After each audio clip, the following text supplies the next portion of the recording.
منظر کو بیان کر رہے ہیں۔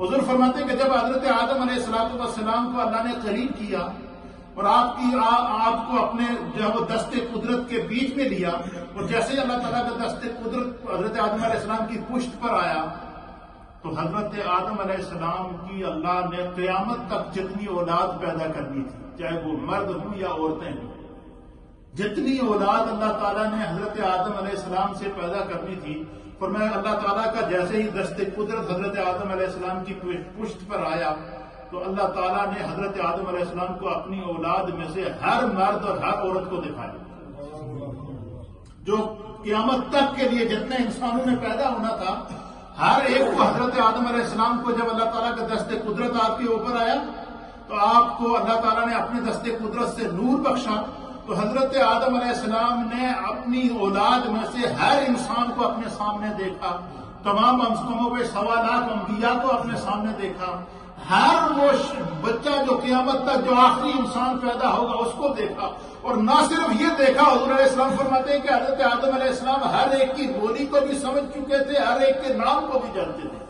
فرمایا کہ ان میں سے وہ جو اللہ تعالیٰ نے حضرت آدم علیہ السلام کو دکھایا کہ آپ اپنی آنے والی نسلوں کو اپنے سامنے دیکھیں، جب تمام چیزوں کو وہ دیکھ چکے تو حضرت آدم علیہ السلام نے اللہ سے سوال کیا کہ تمہارے الہ یہ مخلوق کون سی ہے، یہ ترین مخلوق؟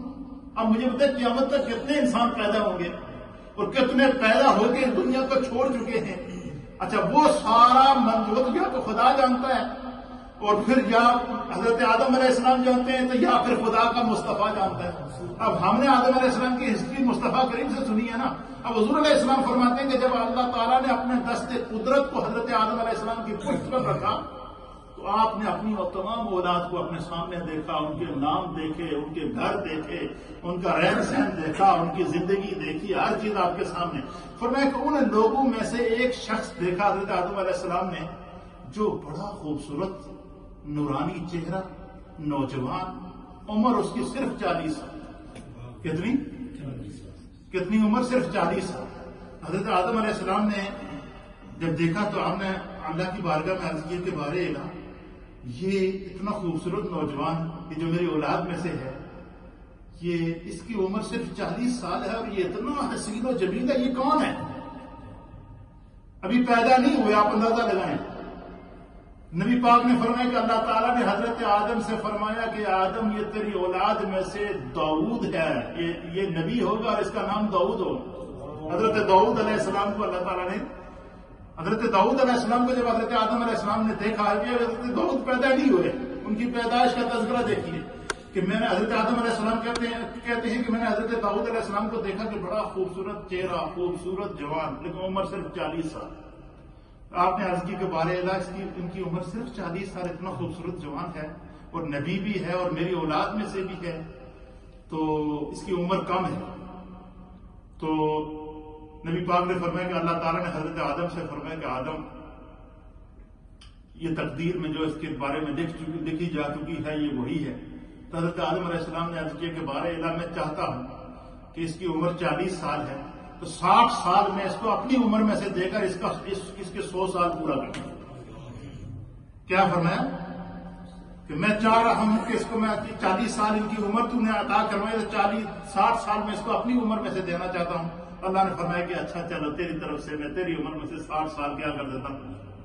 اب روایت کا اندازہ کہ جب حضرت آدم علیہ السلام کا وصال ہوا تو آپ کی عمر مختلف روایات کے مطابق، ایک روایت کے مطابق آپ کی عمر مبارک 1000 سال تھی۔ کتنی سال تھی؟ 1000 سال حضرت آدم علیہ السلام کی عمر تھی۔ تو جب آپ کا وصال اور روایات مختلفہ ہیں، کچھ 1500 بھی کچھ نے لکھا ہے لیکن اکثر مفسرین نے 1000 سال ہی کی۔ فرمایا کہ جب آپ کی عمر مبارک 940 سال تھی، کتنی؟ 940 سال ہوئی تو اسرائیل علیہ السلام آ گئے اور کہا کہ میں اللہ کی طرف سے آیا ہوں اور آپ کی میں نے روح قبض کرنی ہے۔ حضرت آدم علیہ السلام نے کہا کہ اچھا، میں نے تو اللہ نے تو میں 1000 سال عمر دیتی تو 60 سال پہلے ہی آ گیا۔ تو حضرت اسرائیل علیہ السلام نے کہا جی کہ بالکل آپ نے ٹھیک کہا، اللہ نے آپ کو 1000 سال ہی عمر دی تھی لیکن شاید آپ بھول گئے ہیں، آپ اپنی اس 1000 سال میں سے 60 سال اپنے بیٹے داؤد کو دے چکے۔ اللہ جو اس کو نبی پاک صلی اللہ علیہ وسلم نے نقل فرمایا. تو یہ تو ہے ضمن بات آگے نکل گئی. تو یہ جو ہے اللہ تعالیٰ نے ہر چیز کا علم حضرت آدم علیہ السلام کو عطا فرمایا. پھر اس کے بعد حضرت سیدنا آدم علیہ السلام کی برتری اللہ نے علم کے اوپر ظاہر کی ہے. اب چونکہ یہاں بات علم کی آ گئی ہے تو علم کے حوالے سے اور علم کی فضیلت کے حوالے سے نبی اکرم صلی اللہ تعالیٰ علیہ وآلہ وسلم نے آپ فرماتے ہیں کہ حضرت سیدنا آدم علیہ نبینا علیہ السلام کے علم کے بارے میں امام راضی نے فرمایا کہ اگر کوئی چیز علم سے بڑھ کر افضل ہوتی یا ذو شرف ہوتی تو اللہ تعالیٰ حضرت آدم علیہ السلام کو اس کی وجہ سے فضیلت دیتا، علم کی وجہ سے فضیلت نہ دیتا.